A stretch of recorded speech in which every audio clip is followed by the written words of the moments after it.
जिस तरीके से आप ईमानदार राजनीति लेके आए थे, आप उससे भटक गए। आपकी ईमानदारी अब नहीं रही।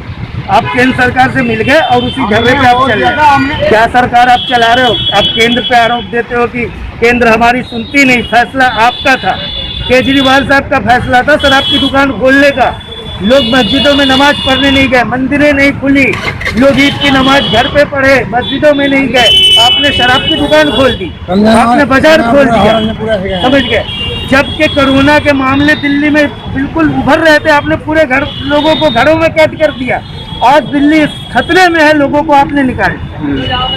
अरे भाई साहब, काम धंधा है ही नहीं भाई साहब, बहुत बुरा हाल है। नहीं, किराए की गाड़ी है भाई साहब, कितना किराया निकालना मुश्किल हो रहा है। कितना किराया होता है इसका मालिक भाई साहब 300 रुपए ले रहा है। और आप कितना कमाते हैं दिन भर में?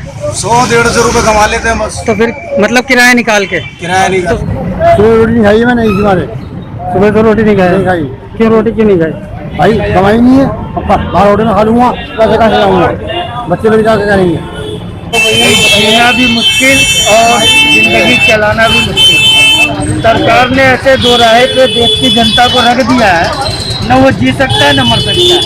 कमाने निकले तो एक डर की बीमारी लगेगी, घर में बैठे तो भूखे मरे, बाहर निकले इतनी मेहनत करके खतरा उठा के सवारी नहीं है, कमाई नहीं है, तो इंसान क्या करेगा, कहाँ जिएगा, कैसे चलेगा? अभी देश की सरकार तय करे कि ये जो आवाम है, जो जनता जिएगी कैसे। सरकार तो अपने बस टीवी पे दे रही है सब कुछ, किसी को नहीं मिला कुछ, न किसी को राहत मिली न कुछ मिला। 70 दिन हमें घर में बैठने का फायदा क्या मिला? सरकार ने क्या दिया? आज 3 लाख मामले हैं दिल्ली में, खतरा है और जान हथेली पे लेकर के बुढ़े जवान सब आदमी कमाने निकले हैं। समझ गए? हमने वोट दिया आम आदमी पार्टी को वोट दिया हमने। ये नहीं है देख के दिया आपको जानते थे हमारा भाई, किसी भी क्षेत्र से आम आदमी का कोई कार्यकर्ता, कोई विधायक और कोई भी उसका MP MLA जो है किसी इलाके में न दौरा किया, न लोगों का परेशानी समझा और न लोगों को राहत पहुंचाई। 70 दिन लोग घरों में भूखे प्यासे पड़े रहे। एक टाइम का खाना भाई साहब, लाइन लगा करके एक डब्बा खाना एक परिवार के एक आदमी को। क्या परिवार का पूरा आदमी लाइन लगने के लिए घर से बाहर निकलेगा?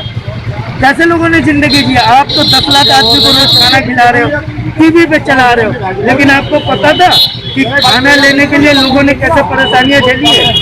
24 घंटे में एक टाइम का खाना, एक डब्बा खाना दिया है आपने, और नाम कर रहे हो आपके 10 लाख लोगों को रोज हम खिला रहे थे। लॉकडाउन खुलने के बाद आप एक बार बताओ, जो लोग हैं मोहल्ले के पैसे वाले, जो अल्लाह ने जिनको दिया है, वो लोग दिल खोल कर आज भी खाना खिला रहे हैं, आज भी मदद कर रहे हैं, लोगों को पूछ पूछ के उनके घरों में राशन डाल रहे हैं। आज भाई कमाने लायक नहीं, सरकार ने कुछ नहीं दिया ना, मोदी ने दिया ना। केजरीवाल और मोदी, इन दोनों के सिर्फ टीवी पे ही सब कुछ मिले दुनिया को। देश की जनता को उनके घरों में नहीं मिले, जमीन पे कोई काम नहीं हुआ। आज जमीन पे काम हुआ होता तो भाई साहब हिंदुस्तान के अंदर 10,000 से ज्यादा कोरोना के केस नहीं होते। ये 3 लाख कोरोना के केस पहुंची है। केंद्र सरकार की नाकामी और दिल्ली सरकार की नाकामी। एक तो इन्होंने समय से पहले शराब की दुकान खोल दी, उससे और फैलाई है।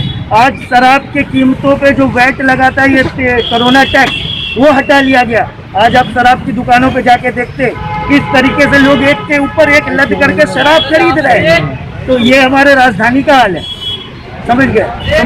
तो ये दोगली नीति है सरकार की, केंद्र सरकार की, केजरीवाल की। हम तो केजरीवाल को मुर्दाबाद ही कहेंगे। अब केजरीवाल सरकार की नीतियां फेल हो गई। केजरीवाल चाहते तो दिल्ली को बचा ले जाते भाई, केंद्र सरकार की अपनी जो भी नीतियां, केजरीवाल चाहते दिल्ली को बचा ले जाते। दिल्ली में आज ऐसी महामारी न फैलती। आज 30,000 से ऊपर केस है। आने वाले दिनों में सत्येंद्र जैन खुद ही बता रहे हैं, स्वास्थ्य मंत्री, कि दिल्ली में 5 लाख केस हो जाएंगे, 80,000 बेड की जरूरत पड़ेगी। आपके पास क्या है? आज इलाज के लिए भटक रहे लोग, एक मामूली से इलाज के लिए लोग परेशान हैं। आज आपने मोहल्ला क्लिनिक क्यों नहीं खोला? आज दिल्ली के सरकारी अस्पतालों की OPD क्यों नहीं खुली? क्या सिर्फ कोरोना का इलाज होगा? और तमाम तरह के इलाजों से देश की जनता परेशान है, दिल्ली की जनता परेशान है।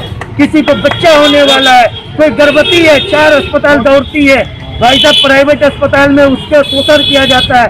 40-50 हजार लेकर के डिलीवरी की जाती है, और नहीं होता है तो जान पर बनाती मर जाते हैं लोग। इलाज आपकी दुकान खोलने से पहले आपको मोहल्ला क्लिनिक खोलना चाहिए था कि लोग तरह तरह की बीमारियों से जो परेशान है, आपका मोहल्ला क्लिनिक जो कि वर्ल्ड में फेमस हुआ था, आज आप मोहल्ला क्लिनिक खोलने से आप डर क्यों रहे? सर आपकी दुकान से कोरोना फैलेगा? मोहल्ला क्लिनिक में डॉक्टरों को थोड़ा बहुत तो राहत मिलता। सरकारी अस्पताल के बोलते लोग आज 3 दिन, मैं शुगर का मरीज हूँ, मैं शुगर का पेशेंट हूँ, 3 महीने हो गए मुझे दवा खाए, मेरे पास पैसे नहीं है कि हम दवा खरीद करके खाए, डॉक्टर से टेस्ट कराए, मैं खुद शुगर का मरीज होकर के मैं मजबूरी में गाड़ी चला रहा हूँ और कुछ पैसे कमाने के लिए कि घर का 2 वक्त का रोटी चला सकूं। आदमी गाड़ी मालिकों का किराया तक नहीं दे रहा है। ये तो मेहरबानी है कि गाड़ी मालिकों ने रहम कर रखा है कि चलो भाई जो कमाना। हमारे चाचा का बहुत अच्छा कहना है, कहने का मतलब ये है पब्लिक जो है आपसी में एक दूसरे को कोऑपरेट कर रही है, गवर्नमेंट कुछ नहीं कर रही पब्लिक के लिए। गवर्नमेंट अपने केंद्र सरकार पे थोप के बैठ गई, केंद्र सरकार ये नहीं करने दे रही, वो नहीं करने दे रही। एक दूसरे को सभी हम भाई लोग कोऑपरेट करके, मेरी गाड़ी है, मैं आज अपने ड्राइवर से 400 लेता था, 500 लेता था, आज मैं उससे 150-200 रुपए ले रहा हूँ। क्यों? मैं उसको कोऑपरेट कर रहा हूँ, मुझे पता है उसका अगले का काम धंधा नहीं है, परेशान है वो, मैं उससे 400 के 200 क्यों ले रहा हूँ? तो हम ही तो कोऑपरेट कर रहे हैं, इसमें गवर्नमेंट का क्या जा रहा है? ये तो आम जनता का जा रहा है। गवर्नमेंट तो काम खाई की कह रही है, हमने बांट दी है, उतने बांटती है किसी